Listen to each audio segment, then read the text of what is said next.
धाकड़ खबर, बेखौफजुमा बेबाक अंदाज।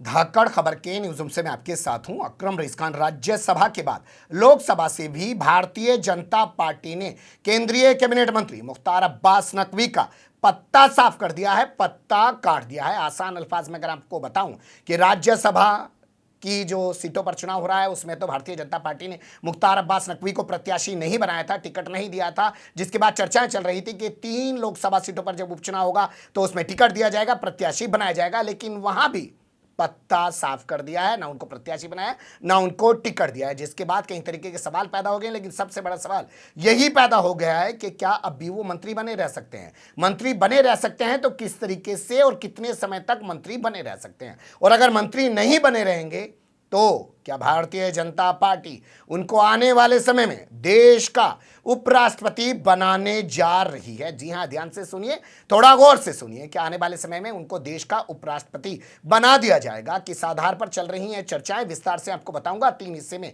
पूरी रिपोर्ट तैयार की है। खबर के पहले हिस्से में जान लेते हैं कि कहां कहां, कैसे कैसे, कब कब, कौन कौन सा चुनाव हो रहा है। जी हां, कहां कहां, कब कब, कौन कौन सा चुनाव हो रहा है, यह आपको जानना बेहद जरूरी है। देखिए, चुनाव आयोग ने जो सूचना जारी की है उसके मुताबिक उत्तर प्रदेश की 2 लोकसभा सीटों पर और पंजाब की 1 लोकसभा सीटों पर चुनाव होना है 23 जून को। इसके अलावा 4 राज्यों की 7 विधानसभा सीटों पर भी चुनाव की तारीखों का ऐलान कर दिया है। 23 जून को वहां पर भी चुनाव होगा। उत्तर प्रदेश का हाल आपके सामने रखें तो सबसे पहले बात कर लेते हैं रामपुर को लेकर।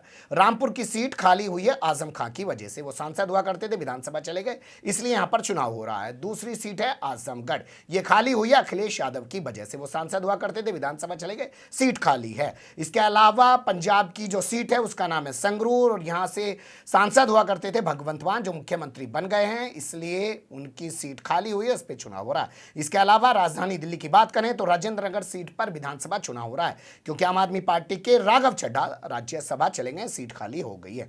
त्रिपुरा की 4 राज्यसभा सीटों पर चुनाव होने जा रहा है, जिसमें से एक अगरतला जो राजधानी की सीट है, इसके अलावा टाउन बोड़वाल दूसरी सीट है, इसके अलावा सुरमा तीसरी सीट है, जुबराजनगर चौथी सीट है। आंध्र प्रदेश में अत्मापुर सीट पर भी चुनाव हो रहा है। झारखंड की मंडार सीट पर भी चुनाव हो रहा है। सभी चुनाव 23 जून को होंगे, लेकिन इसमें सबसे अहम एक सीट है जिस पर सबकी नजर है, वो है टाउन बोड़वाल। त्रिपुरा के मुख्यमंत्री बनाए गए मानिक शाह वहां से भारतीय जनता पार्टी के टिकट पर मैदान में उतरे हैं।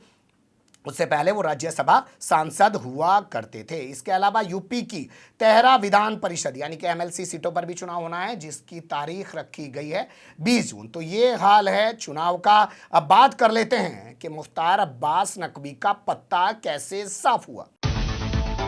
जी हां, मुख्तार अब्बास नकवी का पत्ता ऐसे साफ हुआ, ये खबरें आप देखना शुरू कर सकते हैं। इन खबरों के मुताबिक भारतीय जनता पार्टी ने अपनी सूची यानी लिस्ट जारी कर दी है, और रामपुर से भारतीय जनता पार्टी ने चुनाव में उतारा है घनश्याम लोधी को, जो आजम खां के पुराने करीबी बताए जाते हैं। बता दें, इसी सीट से मुख्तार अब्बास नकवी एक बार लोकसभा के सांसद रह चुके हैं।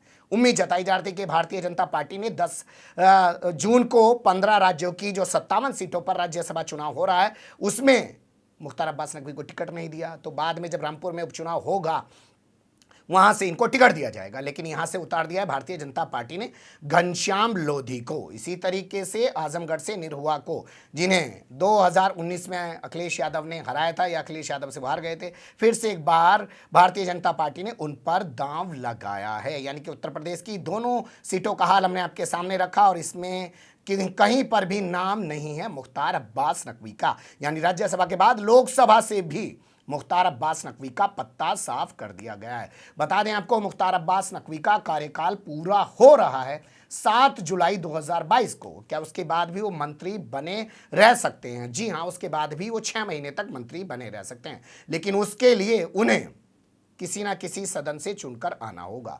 तो बताया जा रहा है कि मानिक शाह की सीट जो खाली हुई है राज्यसभा में, हो सकता है भाजपा त्रिपुरा सिंह को राज्यसभा का सांसद बना दे और मंत्री बनाए रखे। लेकिन कुछ लोग कह रहे हैं कि जब इनको राज्यसभा से अब टिकट नहीं दिया तो आगे भी नहीं दिया जाएगा, लोकसभा से भी इनका पत्ता साफ कर दिया जाएगा। तो ऐसे में क्या क्या हो सकता है इनके साथ, उस पर गौर कर लेते हैं।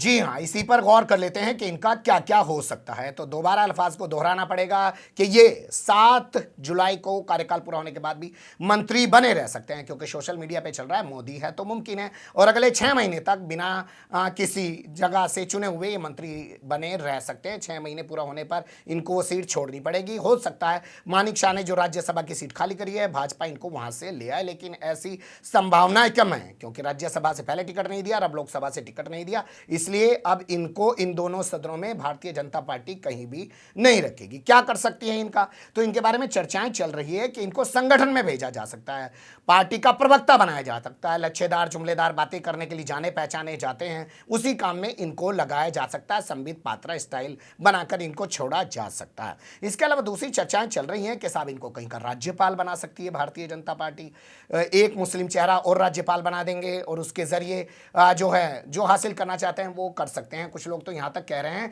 कि इनको जम्मू कश्मीर का राज्यपाल यानी उपराज्यपाल बनाकर भेजा जा सकता है, क्योंकि मनोज सिन्हा जो नरेंद्र मोदी के करीबी तो माने जाते हैं, लेकिन उनसे जम्मू कश्मीर संभल नहीं रहा है। मुस्लिम चेहरा वहां चला जाएगा और करगिल का जो इलाका है वहां पे शिया मुसलमान बड़ी तादाद में, और हो सकता है इनके जाने की वजह से भारतीय जनता पार्टी को वहां पर बड़ी कामयाबी हासिल हो जाए, ये चर्चाएं चल रही है। इसके अलावा एक चर्चा चल रही है कि अगस्त में उपराष्ट्रपति वेंकैया नायडू का कार्यकाल पूरा हो रहा है, ऐसे में इनको भारतीय जनता पार्टी उपराष्ट्रपति बना सकती है। जी हां, ये भी चर्चाएं चल रही हैं कि इनको देश का अगला उपराष्ट्रपति बनाया जा सकता है। एक मुस्लिम चेहरे को उपराष्ट्रपति बनाकर नरेंद्र मोदी है तो मुमकिन है कुछ भी कर सकते हैं, या भारतीय जनता पार्टी अपनी उस इमेज को पूरी दुनिया के सामने चमकाने की झूठे तौर पर कोशिश कर सकती है कि देखो हम मुसलमानों को बढ़ावा दे रहे हैं। वो अलग बात है कि मुसलमान इन्हीं के काम के मुसलमान हैं, उससे ज़्यादा कि वो किसी काम के हैं नहीं, चाहे उसमें नाम मुख्तार अब्बास नकवी का हो, MJ अकबर का हो, सैयद जफरुल इस्लाम का हो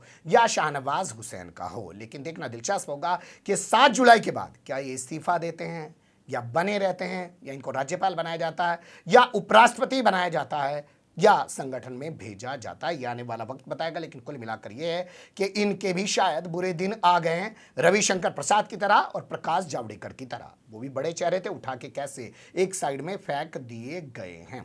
आप बने रहिएगा धाकड़ खबर के साथ। फिलहाल कमेंट्स के रूप में आप लोग अपनी राय दे सकते हैं, खबर को लाइक कर सकते हैं, चैनल को सब्सक्राइब कर सकते हैं और ज़्यादा से ज़्यादा हमारी खबरों को शेयर कर सकते हैं। फिर ऐसे ही किसी सुलगते हुए या उलझते मुद्दे लेकर मैं आपके सामने हूँगा हाजिर। फिलहाल अभी मुझे दें इजाज़त।